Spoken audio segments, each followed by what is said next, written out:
Hello po, usapang Garnis. Sir Bong, Friday po ay May 15 na. Diba? This Friday, ngayon ay 11. Posible pa po kaya na na may bigay sa amin ng over the counter yung aming midget bonus.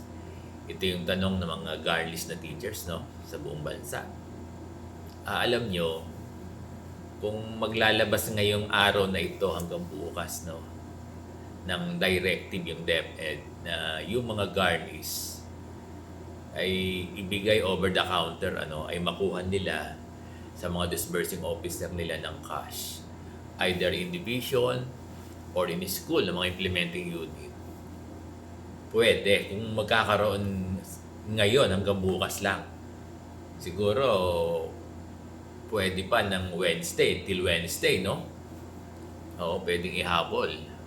Monday to Wednesday, kung maglalabas ng direktiba yung ating DepEd Secretary na pwedeng ibigay ng over the counter, na ibibigay, nakukunin ng mga Garnis na guro sa kanilang respective disbursing officer, personnel, either in division or in school. Dapat yung directive lumabas ngayon hanggang Wednesday. Kasi kung walang lalabas na directive, talagang mahirap gawin.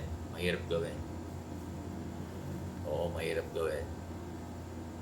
Dapat maunawaan natin yung ating mga schools division superintendent at yung ating mga principal na implementing unit, no? So, tingin ko may time pa kung maglalabas ng directive. Pwede namang pwede namang statement o post, sa social media ng DepEd, yung DepEd Philippines, alam ko sa DepEd yan, if I'm not mistaken. O ngayon, dapat, kung maglalabas yung DepEd Secretary, ngayon hanggang Wednesday, para dito sa sa mga mid-year bonus ng ating mga Garnis na guro. Di ba? Dapat makapaglabas. Kasi kung hindi maglalabas yung ating DepEd Secretary, mahirap ma-implement. Hindi pa late. Tingin ko hindi pa. Kasi si Maren hindi pa naman gumagawa ng ng yung ADA document Kasi ginagawa din yan yung payroll for bangko. And that's my understanding. Nakalista doon yung mga pangalan ng recipient, ng mga entitled sa mid-year bonus. Alam mo, pinipirmahan ko yan, may list yan Oo. So may program na ginagawa. Ngayon, kung ibibigay yung mid-year bonus, magkakaroon ng direktiba yung ating DepEd Secretary. So, babaguhin yung document for land bank, na ginagawa ng mga ADAS natin. Hindi isasama ron yung mga Garnis. Parang iba voucher yata yan, ganyan bina-voucher. Pwedeng ganun Or pwede yan basta may ginagawa kami dyan pag ganyang mga cash. Pero hindi pa namin na-try itong mga Garnis, alam ko pag mga ba? Ayun yung mga bayad sa sa